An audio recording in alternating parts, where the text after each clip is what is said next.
Assalamualaikum warahmatullahi wabarakatuh. Perkenalkan, nama saya Dina Nurul Aini dari kelas 11 TKJ 2, jurusan Teknik Komputer dan Jaringan, SMK Negeri 2 Purwakarta. Nah, di modul kelima ini saya akan menjelaskan materi mengenai mikrotik akses. Nah, apa aja sih materi di modul kelima mengenai mikrotik akses ini? Nah, yang pertama itu ada metode akses router OS. Yang kedua itu akses router board menggunakan Winbox. Yang ketiga, menu hostname IP address pada mikrotik, tampilan menu pada mikrotik, akses router virtual Pinet Lab, gambar web, pengaturan cepat, telnet dan SSH, dan yang terakhir itu konsep konsol serial. Nah, di sini menjelaskan mengenai metode akses router OS. Jadi, bagaimana sih cara akses mikrotik OS? Adapun beberapa real device yang digunakan pada mikrotik. Nah, di sini kan yang pertama itu ada keyboard, akses via keyboard. Nah, koneksinya itu langsung ke PC dan text base dan menggunakan text base. Terus yang serial konsol, jadi kalau misalnya serial konsol itu masuknya ke akses langsung atau lokal akses. Jadi metode yang dilakukan secara fisik langsung ke perangkat router. Nah, konsol port itu menggunakan kabel konsol, biasanya kabel RJ45 yang dihubungkan dari router ke PC atau laptop.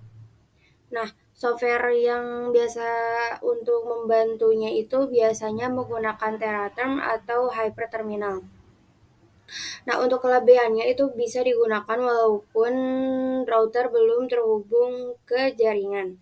Nah, ini serial konsol, koneksinya itu konektor kabel ke serial tadi, nah menggunakan text base. Dan masih banyak lagi itu ada remote server atau telnet SSH, Winbox. Winbox itu layer kedua menggunakan text base, terus ada FTP, API, HTTP, Quickset, dan Webbix, terus ada MAC telnet, lokal, Winbox terminal menu, dan yang terakhir itu ada mikrotik up. Nah, selanjutnya mengenai akses router board. Jadi, akses router board itu menggunakan Winbox. Cara yang paling mudah dalam mengakses dan mengkonfigurasi router mikrotik yaitu pasti menggunakan Winbox atau real device-nya. Nah, untuk aplikasi Winbox itu yang available on Windows terkait macOS dan Linux bisa menggunakan pihak ketiga. Nah, antara router dan laptop juga bisa dihubungkan menggunakan kabel LAN. Available access by MAC and IP address. Nah, oke, jadi ini adalah tampilan dari Winbox ya, teman-teman. Jadi di sisi kiri ini kan ada beberapa menu yang disediakan. Nah, ada interface, wireless, bridge, quick set, mesh, IP, MPLS, routing, dan masih banyak lagi. Nah, mungkin saya akan menjelaskan beberapa menu yang ada di sini. Oke, yang pertama itu ada interface. Interface merupakan menu yang menampilkan semua antarmuka jaringan. Jadi ketika kita mengklik si interface ini tuh akan ada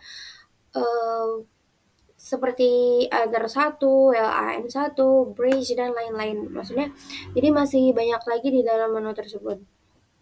Nah, kemudian ada IP. Nah, IP ini untuk IP address.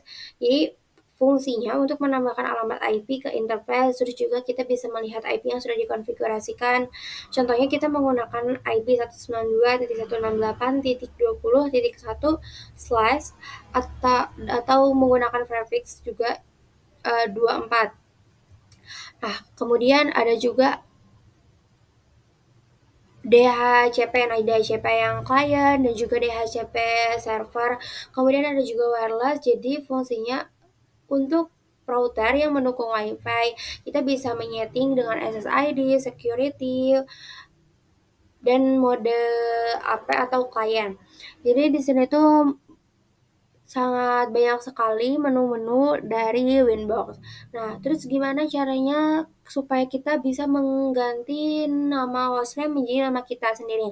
Nah, yang pertama, kalian bisa mengklik ke Sistem. Nah, di sistem ini tuh masih ada banyak beberapa pilihan lagi, kalian bisa pilih ke identity. Nah, dari identity di situ kalian bisa ganti mau nama kita sendiri, misalnya mengganti nama kita sendiri. Nah, setelah itu kita apply. Nah, jika sudah di-apply, maka nama hostname-nya akan berubah menjadi nama diri kita sendiri. Nah, seperti yang saya tadi jelaskan, di IP itu, ketika kita mengklik IP, maka akan muncul beberapa tampilan pilihan menu lagi, seperti ARP, accounting, address, DHCP client, relay, server, DNS, firewall, dan lain-lain yang masih banyak. Jika kita akan memberikan IP address, caranya kita mengklik IP, kemudian ke address, lalu klik tombol plus yang ada di atas sini. Nah, jika kita sudah mengklik tanda plus tersebut, maka kita bisa mengisi nama IP address yang akan digunakan. Nah, contohnya yang di foto ini, IP address-nya itu menggunakan angka 192.168.1.1/24. Nah, ketika kita oke, kemudian di-apply, maka IP address yang kita gunakan itu akan muncul. Oke, selanjutnya mengenai akses virtual router mikrotik Pinet Lab with Twinbox. Jadi Pinet Lab itu lab alat emulator jaringan paket. Jadi yang pertama kita harus mempersiapkan environment Pinet Lab yang sudah tersedia perangkat virtual mikrotik, kemudian mempersiapkan aplikasi Winbox, lalu melakukan koneksi antara ISP. Dan yang terakhir, kita harus mengkonekkan virtual mikrotik menggunakan Winbox. Nah, selanjutnya mengenai gambar web atau webvig. Jadi, webvig ini tuh diperkenalkan sejak router OS versi kelima dengan fungsi yang sama dengan Winbox support IPv4 dan IPv6. Nah, supportnya itu menggunakan HTTP dan juga HTTPS sebagai alternatif Winbox untuk akses router board via webvig yang bisa dengan mengetikkan IP router pada browser HTTP .2 IP router. Nah, selanjutnya mengenai pengaturan cepat. Jadi, quickset itu konfigurasi secara cepat. Settingan dasar router menggunakan satu tampilan yang dapat diakses melalui Winbox atau webvig. Nah, selanjutnya mengenai Telnet dan SSH. Telnet disebut juga Telecommunication Network, protokol untuk mengakses remote ke perangkat jaringan. Kemudian yang kedua, mengirimkan data dalam bentuk plain text atau tidak terenskripsi. Nah, telnet ini bersifat kurang aman dan bisa rentan untuk disadap. Sedangkan SSH atau Secure Shell itu protokol untuk mengakses remote yang aman dan terenskripsi, dapat melindungi data login dan komunikasi dari penyadapan. Umumnya digunakan untuk mengolah server Linux atau Unix secara aman. Jadi bisa kita pahami ya teman-teman kalau misalnya SSH itu jauh lebih aman dibandingkan telnet dan lebih direkomendasikan untuk penggunaan modern. Nah, selanjutnya mengenai konsep serial console. Serial console yaitu metode komunikasi antara komputer dan perangkat jaringan seperti router atau switch yang menggunakan kabel serial RS232. Nah, digunakannya untuk apa aja sih? Yang pertama, itu konfigurasi awal perangkat jaringan. Yang kedua, troubleshooting saat perangkat tidak bisa diakses lewat jaringan. Yang ketiga, akses langsung tanpa butuh IP address. Dan yang terakhir, biasanya diakses lewat aplikasi seperti Qt, Teraterm, atau Hyperterminal. Nah, serial console ini memungkinkan teknisi mengakses dan mengatur perangkat secara langsung melalui port fisik saat belum terhubung ke jaringan. Cara menggunakan serial konsol. Yang pertama, kita harus mensambungkan kabel serial. Yang kedua, hubungkan port serial PC atau laptop ke konsol port perangkat, router atau switch.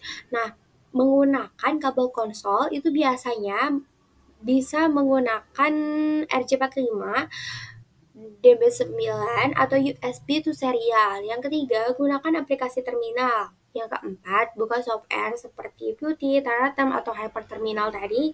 Yang kelima, kita harus mengatur koneksi serial. Portnya harus yang sesuai, baud rate-nya itu 9600, data bitsnya 8, parity-nya non, stop bitsnya 1, flow control-nya itu ada non. Ya, keenam itu kita harus klik open. Setelah itu, kita bisa langsung mengakses CLI atau Command Line Interface perangkat untuk konfigurasi. Terima kasih teman-teman semuanya yang sudah menyimak modul kelima ini. Semoga dapat bermanfaat. Mohon maaf jika dalam penyampaian saya ada perkataan yang kurang berkenan. Wabillahi taufiq wal hidayah. Wassalamualaikum warahmatullahi wabarakatuh.